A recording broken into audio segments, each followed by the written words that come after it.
జాతర కనుక ముందటి బయటకు వెళ్ళిన కొడుకు తిరిగి వచ్చేత్తలని అదిగో ఆ గుమ్మం కాడ ఎదురు చూస్తూ ఉండిపోయిందిరా.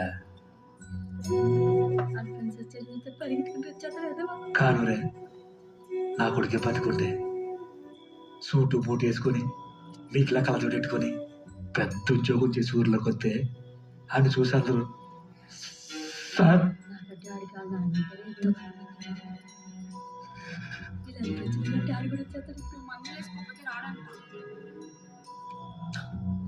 సార్ అనే వాళ్ళేమో కదరా.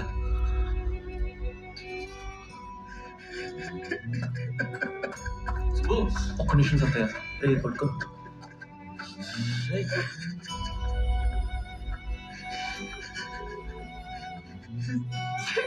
ఇష్టమైన నాకే అసలు వేస్తారా